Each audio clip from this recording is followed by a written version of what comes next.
we're going to take you through installing Klik Flor in a small area like this garage.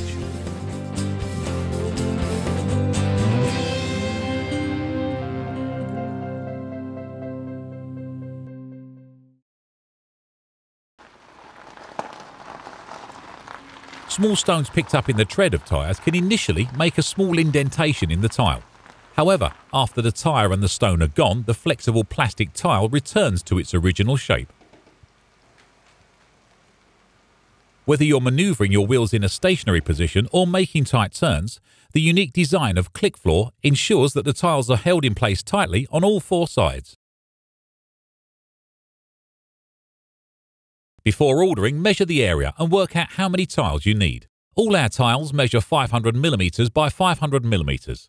This particular garage was 27.5 square metres and needed 110 tiles to complete. Our tiles come in different thicknesses. For this garage, we used our 7mm thick tile. This can be ordered directly from our website. The concrete floor in this particular garage is in good condition. Small areas like these, where the floor is uneven, will be fine without filling. However, if there are large gaps or holes, these should be filled in before putting down any tiles.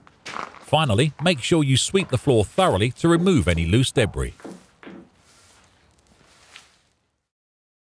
The tools you'll need include a measuring tape, a metal ruler, a rubber mallet, and a chalk line reel.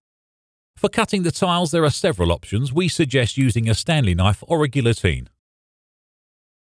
Depending on the area, you may also need adhesive and double-sided tape. The adhesive is needed if the area where the tiles are to be installed is in direct sunlight or is directly under skylights. Please ask us if you're not sure about this. Double-sided tape can come in useful if your tiles are to finish near a doorway or an adjoining area. We can also provide you with edge tiles like these for this purpose.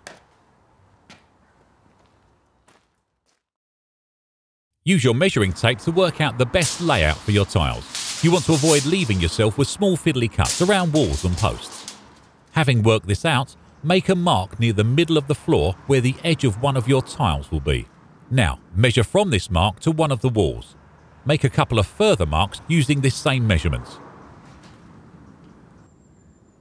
You'll end up with a number of marks that are at an equal distance from the wall. To get an accurate straight line, use the chalk line reel. Take the reel and use the string to line up all the marks you made earlier. When you're happy that everything lines up, ping the string to make the chalk line. You now have an accurate straight line to work from. Bear in mind that this is probably the most important step to get right. If you don't start with a straight line, everything else can quickly become very difficult. Start hammering together your first couple of lines of tiles. Now check that the tiles line up with your chalk line. If not, adjust the tiles so that they do. This is now a straight and stable base to add the rest of the tiles to. Continue adding tiles until you're ready to make the necessary cuts. Between the tiles and any wall, there needs to be a 5mm expansion gap.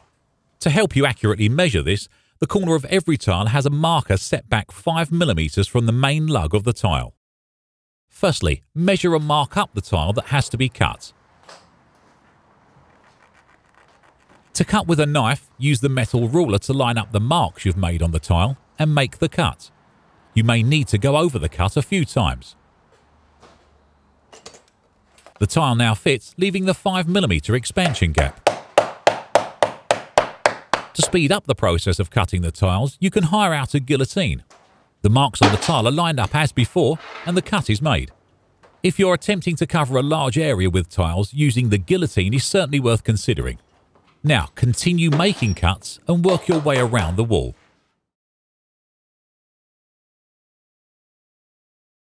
In our garage, the owner has asked for some of our logo tiles to be used. This will also show you how easy it is to replace a tile. Use the blade of a knife as a hook to prise up the corner of the tile. Now just pull the tile away from the sides. Fit the new tile, hammering the edges into the installed tiles. And this is how the garage looks after the floor is fitted. This is how it looks before. Remember that you can contact us via our website. We're happy to answer all your questions at any stage in the process by phone or email.